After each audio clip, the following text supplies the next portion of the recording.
I mean, I never attached too much importance to getting credit. You know, the credit for me, it's how the guests are going out of the restaurants every night. When I see, people getting connected between the front of house and the guest, that's for me, that's the credit. I don't need anything else. To my own shock and amazement, I've somehow racked up 500 episodes of Dirty Linen. I can't really believe it. But I wanted to mark the occasion. I think it's important to celebrate milestones, and so often I'm just tumbling from one deadline to the next. So I wanted to pause, reflect, and do something really special. What I am doing is spending a week at Vue De Monde, a restaurant in Melbourne that is a special place for milestones for many people, a site for parties and anniversaries and proposals and special birthdays. I've really enjoyed going to the restaurant over its 20 plus year history across 3 different venues, first in a small restaurant in Carlton, then a grander Chambers in the city, and now to the 55th floor of the Rialto building. Certainly a restaurant with a lot of presence, and I think really enjoying a purple patch in recent times with Hugh Allen at the helm, and an absolutely extraordinary, talented team. One person who is an important part of that team and a really key deliverer of the experience at Vue De Monde is Dorian Guillon. Dorian is has extensive experience in wine. He has attained Master Sommelier status, which is just a very rare and exalted status in the world of wine knowledge, wine waiting, wine delivering wine experiences. He's head sommelier at Vue De Monde, and it is an absolute honour to have him on the show. Welcome, Dorian. Thank you, Dani. Thank you very much. Honored to be on your podcast, and thanks for having me. Very exciting. I love being looked after you in the restaurant. I love the way that you talk about wine. But I feel like you obviously know so much and I know so little. How do you balance your knowledge and experience with the guests that come before you who have, very different knowledge and experience? Yeah, so, I always try to think of myself when I started as well, and how overwhelming the wine world could be. So I was very excited when learning about wine, but obviously at the start there's a lot of new words, a lot of vocabulary, a lot of new region to discover. So it's a lot to take on board. So I always try to put myself in the guest's shoes and to read the table as well, see how much they know about wine and how much should I push the knowledge, and then really trying to adapt myself to the table and to the guest.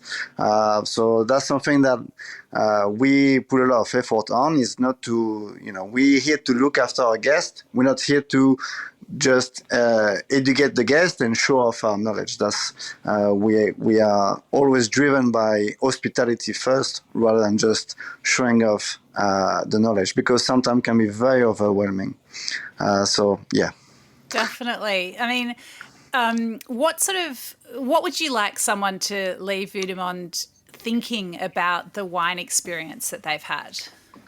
Well, first I want them to be happy. I think that's the most important. I want them to have a good time. That's the most important. And then if they could have discovered, I want them to enjoy. That's very simple. That's very basics. But for me, that's the number one rules. It's if you go for a wine pairing, I want you to enjoy the wine pairing. So it means that we have done our job to select the wines that were supposed to go with the food. And then the addition will be the personality of the sommelier and the introduction of the wine by the sommelier.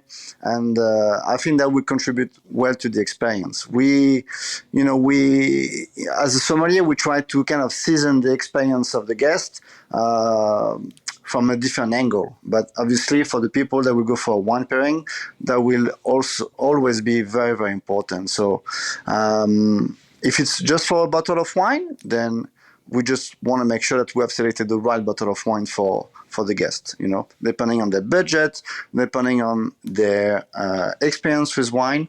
So that's what we try to do, really. I mean, is budget, I think sometimes people feel like budget is a dirty word. You can't talk about how much you want to spend. Like, how do you sort of negotiate that tricky territory? Yeah, so it's actually more simple that, sometimes we overthink it.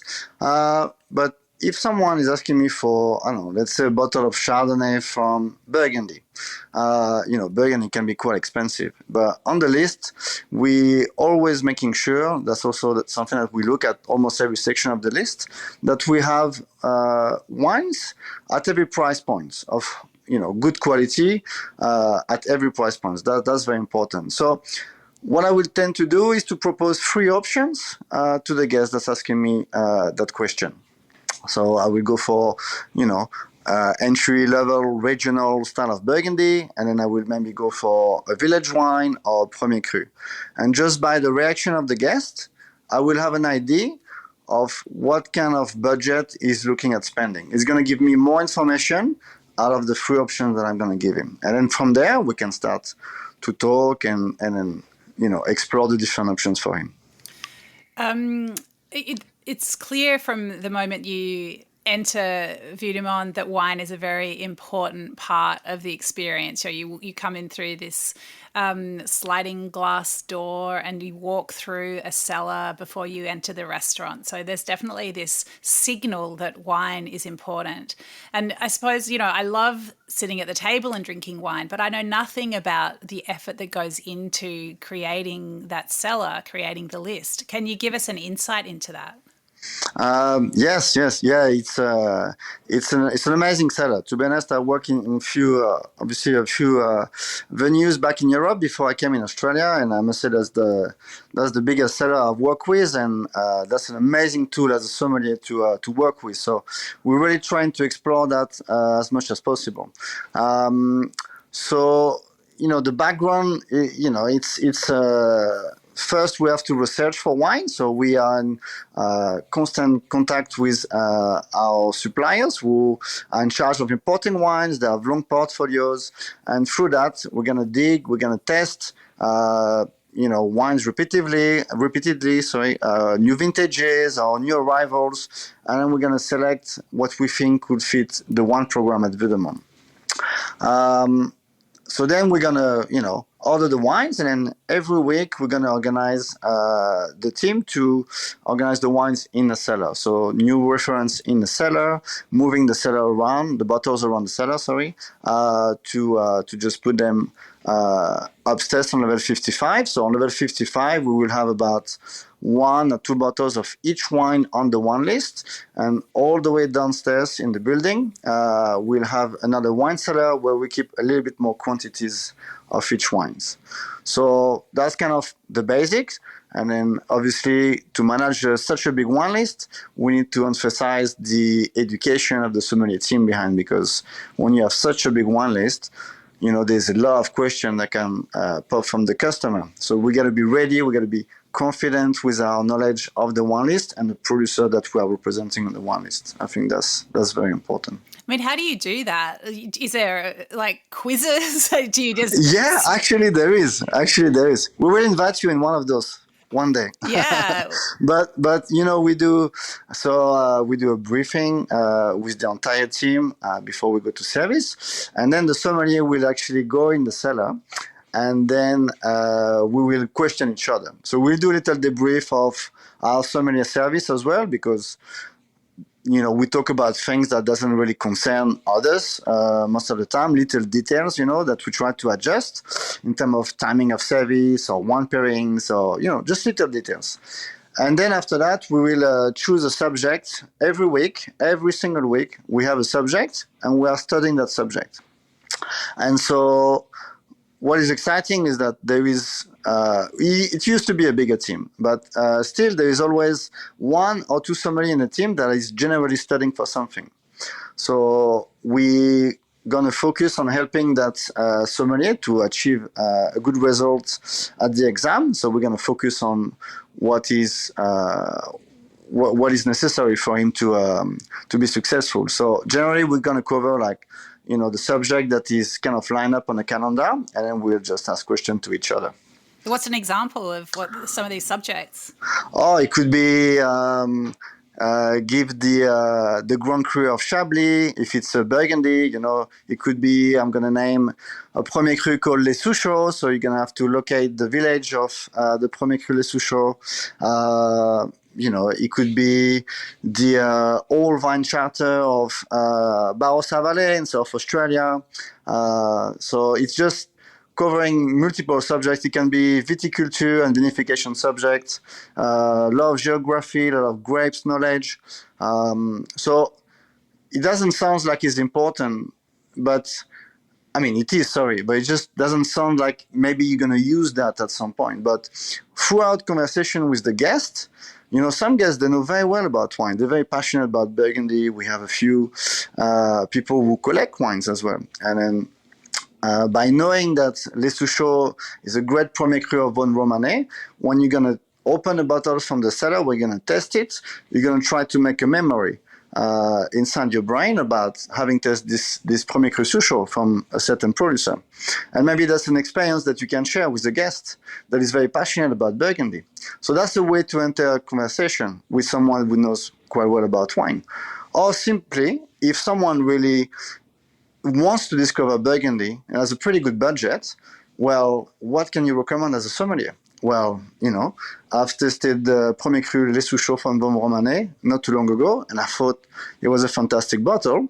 You can describe it, and here we go. You are able to sell with confidence to a guest. So that's how this knowledge can really be useful, is by having the theory, and then through your experience on the floor, opening, testing bottles, you can start to relate to it and then share this kind of experience and contribute to the guest experience with your own experience, let's say. And do you enjoy serving a particular type of customer more? Like, do you like the customer who really knows a lot and you can go to the outer edges of your knowledge? Or do you like people like me who forget everything as soon as they've finished but love it along the way? I know what you mean. I think, to be honest, as a sommelier, we have to stay extremely humble, because it's very easy to just, it happened many times where you go in a restaurant and you just have a sommelier that is doing a monologue, he just want to demonstrate his knowledge. But that's not what we are about. We are about hospitality, and we are about making sure that the guest, we often say at Vue De Monde, whenever the guest is coming, make sure you welcome him like if he was in your house. Obviously with professionalism, but the idea really is to make the guest feel comfortable. So as a sommelier, I should really adapt to each table, and for me, I take pleasure at both sides. Sorry. I take pleasures of just introducing wine to people who don't know too much, but I'm making sure they have a good time. So, I don't have to explain all I know about the region, about the wine, because that's pointless. That's overwhelming for the guest. But also enjoy, obviously, having a bit more conversation.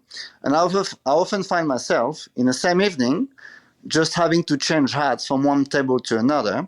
And that's also a skill to have, is you need to adapt to each table.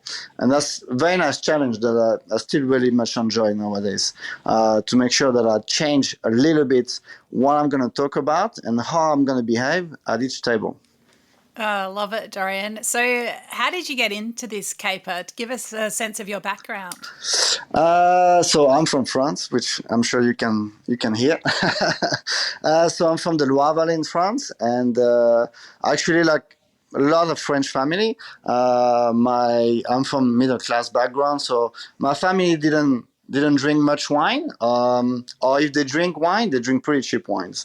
My grandmother used to actually cut a glass of red wine with water. My mother didn't drink. And my stepfather drink a little bit, but it's a little bit every day, but it's pretty cheap basically. So I was never really exposed to vineyards and the world of wine as such. And then when I was in my early 20s, I decided to move to London. And then because I couldn't speak great English, and then so I started to work in restaurants as a kitchen porter actually, because my English was really bad. And then as I work in restaurants, I worked a bit as a chef, but then I preferred the front of house. And then so I went to work at the bar, and by serving a few wines at the bar, I found it interesting, but I really didn't know anything. But my aim was to travel a little bit, so I saved enough money to travel to South America, and I found myself in the region of Mendoza in Argentina, which is like the most important wine region of Argentina. And when we were there, we visited a few vineyards, and I just remember hearing a sommelier of a winery talking about wine, talking about geology, the history, what you should test on your palate. And I found that was really, really interesting. So when I came back to London, I thought maybe that's something I should study and, take an interest into. So when I came back to London, I kept working in a restaurant, but more as a waiter. And I started to study a bit about wine with the Wine and Spirit Education Trust. And then I was hooked, basically. So I tried to find a job as a sommelier, and I was extremely lucky that my first restaurant as a sommelier was Dinner by Heston Blumenthal in London. Wow. Yeah, I know. And at the time, so I think we didn't have the first Michelin star yet. So I arrived, I think the restaurant was open for about 10 months, 9 or 10 months. And then the team was incredible. So that's where I met Carlos as well. And we had the same mentor. We had our mentor is a gentleman called João Pires, who is the first Master Sommelier of Portugal, and he's a very experienced sommelier, and is someone that we obviously really looking up to, and we learned a lot from him. And the team that he was able to assemble together was incredible. So there was a lot of people studying for the Master Sommelier. I think out of this team, four people become Master Sommelier in a few years down the road. So very driven team, and very passionate, a big will for education and learning. So it was incredible. So that's where I learned the fine dining environment. It was a bit hard because I didn't know that much about how to look after guests in this environment. So I studied a lot, obviously, and then I worked many hours as well. So that was for a little bit more than 2 years. And then after that, I was able to become assistant head sommelier at the Dorchester in a 3 Michelin star restaurant called Alain Ducasse. So because I just wanted to have a French experience of a 3 Michelin star, and I was very grateful for the opportunity that they gave me there. So I kind of really rediscovered my country through this amazing wine list. And we obviously are selling a lot of Burgundy and Bordeaux and Champagne. So that was great, and that was the 3 Michelin star experience. So a lot of attention to details. Every table could be a Michelin star inspector kind of thing. So you learn a lot. It's very hard, but obviously you learn a lot in this kind of experience. And then after that, so Carlos and Hugo were already in Melbourne, and we both worked at Vue De Monde at Dinner by Heston together. So we kind of kept in touch over the years. And then they told me that there was a position for me if I wanted to come. So I wanted to move out of London, and that was the opportunity that I was waiting for. And Melbourne has been home ever since. How would you place Vue De Monde in this pantheon of dining? Up there, to be honest. But it's an Austrian experience, so it's totally different to every restaurant has its own identity and kind of a service personality, if I might say that. Vue De Monde is up there. And the wine list is, more than, it's twice bigger than the wine list I was working with at Alain Ducasse. So it was within itself an amazing challenge when I came here, because there was wine here that I've never seen back in London. There was a 1947 Vouvray from Muet from the Loire Valley, which is a wine I was kind of dreaming of tasting one day in my life. And there was one bottle in the cellar. And that was amazing. So Vue De Monde has, people know about Vue De Monde in Europe, but I think we just know about the name. We just know it's one of the best restaurants in Australia, and obviously we can look at the wine list online. So I knew that the wine list was very impressive, and I would have a great time just working with it. It would be a big challenge. But yeah, Vue De Monde has always had a high reputation because I met a lot of people who used to work at Vue De Monde, but then moved to London. So a lot of sommeliers passed by there and told me that it was a great place to work. So I was intrigued, and I really wanted to come here. Wow. But just because a special wine is in the cellar doesn't mean you get to taste it. So how did you? Yeah, so so we had some great guests. So we yeah, through the years, I've been there for 6 years now. So we through the years we were able to have some great guests that just wanted to treat themselves or their staff. Some CEOs wanted to treat their staff, or just some regulars. Through the years, there have been people that just wanted to explore the wine list, and with a lot of passion. So yeah, we were able to sold those bottles, me and some guys in the team. So that's how we kind of just explore the wine list, and we're able to solve some of those. There's some very passionate people in Australia, and some very passionate people with a certain budget. So that's how we were able to sell some of those bottles. And then what's the culture around you having a taste of those special bottles? On that night, for that specific bottle, I wasn't there. What? I just had my daughter actually at the time. Yeah, I remember I was at home, and just the guys in the team made me the surprise that the day after they sold it, there was about 1/4 of the bottle left. Whoa.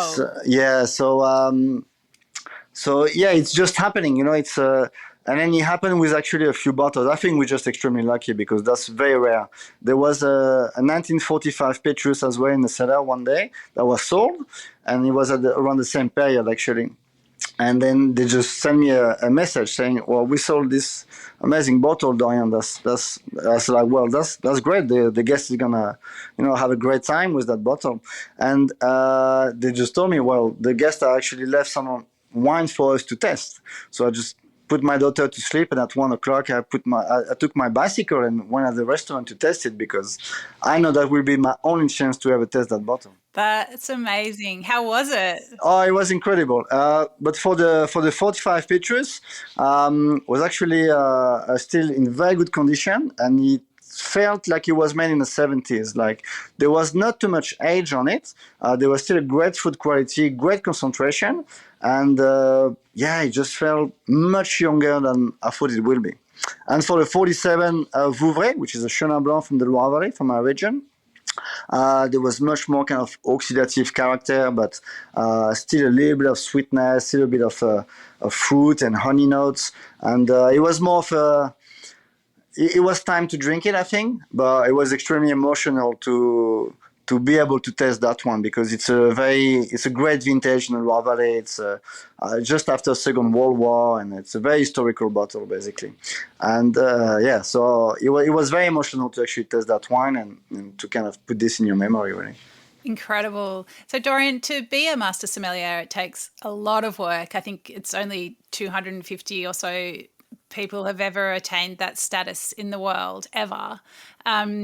Why go for it, and how hard is it?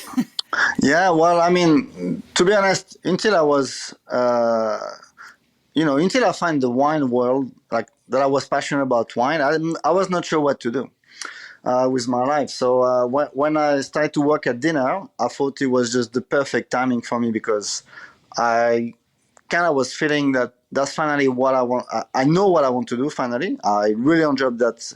I really enjoyed that job as a sommelier, and the fact that you can learn every day about wine and kind of relate the theory to a tasting. So it's kind of it feeds your brain, but also you're able to physically sense things. So when I was very hooked by that, I was aware a bit about the Master Sommelier. It was through. I think there was some guys. There was a guy. He's world famous now. Gary Vaynerchuk is an American a guy who does he's in a lot of business, but he does a lot of motivational videos. So he was actually running the business that his parents established, and he started to be famous online because he was doing wine videos where he had some amazing guests like Jancis Robinson, or who's a famous wine writer from England, all the winemakers, and it was just a way online to hear people talking about wine. So I just remember watching a bit of this, and I think at some point he had a Master Sommelier as a guest. And I was like researching a bit what is a Master Sommelier. Obviously, I find it incredible what those guys were able to do. And so I was like, oh, it was at the back of my mind, and it was at the same time that I found the job at dinner. And then, just after a few weeks, and I was completely hooked, and the team as well was just completely driven by being better every day. And I was like, okay, that's it. That's the target now. I want to further my education. So I was studying at the same time with the WESET, the Wine Spirit Education Trust, and with the Court of Master Sommelier. Because I was just saying to my wife, look, I'm going to work very hard for 2 years, but it might pay off. So you might not see much of me, but I will study very hard for 2 years, and that's what I did. After that, once I had a target in my mind, I was just, super driven by it, and I done everything to kind of achieve it. And what do you actually have to do? Like, what's the final hurdle? Yeah, so there's 4 different levels. You start at introductory, then you go at what they call certified, which is kind of the level 2. And then you have an advanced, which is a bit more demanding, with 6 wine blind to test as well. And then you have the master diploma. So you need to have the 3 previous level in order to access to the master sommelier diploma. So first, you have to go to London because the exams are only happening there. And then you have 3 sections. So you have a theory section, which is all verbal. So you can't write any of your answers. It's a bit more than 100 questions, and you have to answer within 30 seconds. And it's about the world of wine, and it can be anything. And then after that, there's another section, which is the service section, where you have different stations when you enter a room, and the room is full of master sommeliers. So it's extremely stressful, and that's what it means to be. It means to be a stressful environment to test how skills you are and how you can actually stay calm within stressful situation. And there's a lot of traps and different questions to answer. Maybe a few blind testings and things like that. And then after that. What is recognized to be maybe the hardest, because that's where people fail most of the time, is the blind tasting of 6 wines. So it's generally 3 whites and 3 reds, and that's to test in 25 minutes. And you need to achieve 75% of good answer in every single one of the section to pass the master. I am really stressed just listening to that. Sounds stressful, huh? How do you feel when you attain that? It's a big relief. So you just celebrate. I think it's, you just think about all the sacrifice you made, and it's very emotional. It's because, of course, it's not just your journey. It's all the people that you have put in this journey as well. Obviously, you think first about your family. My wife sacrificed a lot for me to be able to go there, and then obviously, instead of going out sometime on a weekend, I was just staying home to study. So there was a lot of that, and then just the support of all the team. Because I was at Vue De Monde. I was still in England, but the biggest hurdle for me was the theory. And then so I was at Vue De Monde for the first year I was in London, but then the next 2 years, because it took me 3 years to pass it, the next 2 years I was at Vue De Monde. So, the team was very supportive. And so obviously you think a lot about your team, your family, and you're happy to kind of bring the prize home for all of them. So they're happy for you, but it's also really for everyone, I think. What do you think, Dorian, about the recognition that front of house in general and sommeliers in particular get? I mean, in my game, writing about restaurants, there's often a lot of focus on the food and perhaps less on the service, unless something is perceived to have gone wrong. I mean, do you feel that people such as yourself could get more credit for what they do? Yes, yes, but I never attached too much importance to getting credit. The credit for me, it's how the guests are going out of the restaurants every night. When I see smiles, when I see handshakes, when I see hugs, actually, it's happening more often than you would think. When I see people getting connected between the front of house and the guest, that's for me. That's the credit. I don't need anything else. I know what we're capable of doing, and then obviously we also here because the chef are trying to create an amazing menu, so we here to really support that, but also add to the experience by how we deliver the food, how we make people feel. That's extremely important because you could have the best menu in the world, but if you have the worst service and people that makes you feel like you are not welcome, believe me, the food won't taste the same and it won't be the same experience at all. So, it's for me, it's obviously that's my life. So it's my career. So it's as important as the food. The way you deliver it, the way you are, the way you behave with people. And especially in restaurants like Vue De Monde, where the menu are very expensive. It's a lot of money for a lot of people that just save money before they come to Vue De Monde to a lot of times celebrate things like birthdays or anniversaries, very important dates for them. So it's not just the food, it's the entire experience. And the front of house will have a very big role at make those people feel extremely welcome, especially some people that don't really go in fine dining restaurant often, sometimes don't know how to behave. So it's a little bit underwhelming. So it's very important for us to be able to break the ice. It's important that you see some smiles everywhere around the room because that's contagious. When you have people that serves you, that are smiley, that have a good attention, good attitude, then it changes the entire experience. And actually, even how the food tastes. I think the food tastes 10 times better if you have a great service. It's true. So when you say people don't know how to behave, you mean they're so overawed by the experience they don't let themselves relax? Yeah, exactly. And I think, I think in Australia we overall a bit more relaxed than in Europe, but it was even more like in Europe. It's some restaurant can be very impressive, so you can't really relax straight away. But yeah, I think Vue De Monde has this kind of he's got a reputation as one of the best restaurants in the world. So even though people are coming to spend a lot of money, they're still not too sure how to behave in this kind of environment. They just don't know if they should ask us certain things, or they don't know,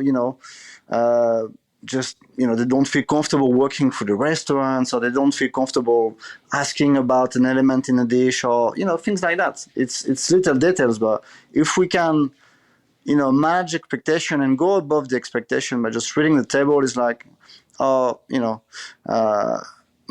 I heard you were asking about this ingredient, but let me tell you what it is. For example, I don't know, it's just a feeling. It's more a feeling than anything else. So you see, when I think with years of experience, to be honest, we are able to read body language pretty well, and so we can sense those things. And it's up to us to adapt to. But that's something that comes with experience, to be very honest with you. I mean, it's so interesting, Dorian. It's like you said, you're in your early 20s, you still didn't know what you were going to do with your life. And here you are, you're an absolute leader in the field and so expert and, helping people feel great in moments that are very important to them. I mean, do you feel like how do you reflect on your journey? Like, do you feel surprised or lucky, or this is what you were born to do? Like, how do you think about it? Yeah, just very lucky. I think when I was in that place where I was not sure what to do, obviously traveling to South America really made me reflect about, I was just young and not sure, so give me a lot of time to think about myself, and that, maybe it's time to find something. And I was just lucky that one came my way at that time. But I also remember when I was doing those jobs that I actually didn't like, and I was like, that must be terrible to do something that you don't like. I just don't see myself doing it. So it's almost like, a little bit depressing, and I could never imagine myself doing something I don't like. So it's when wine came, it was a lifesaver for me because it just opened the doors for something exciting, for an exciting journey. I was not sure where it was going to take me, but I'm extremely grateful for where it took me, and I'm still really enjoying the journey, to be honest. Awesome. Well, Dorian, it's been an absolute pleasure to speak with you today. I've really enjoyed being looked after by you every time I've had the privilege of that happening. So I look forward to, more glasses of wine that you direct me to, and I'll try very hard to remember them. Thank you, Dani. Thank you very much for having me on your podcast. I'm very grateful for that. This is Dirty Linen, and I'm Dani Valent. We air the issues that the hospitality industry finds hard to talk about, hearing from different people with unique perspectives. We want to hear from you as well. If you have something that needs to be said about a topic, get in touch so we can include your perspective. Contact us at dirtylinenat.deepintheweeds.com.au or hit us up on Insta at Dirty Linen Podcast. We can't wait to hear from you. This is a Deep in the Weeds production.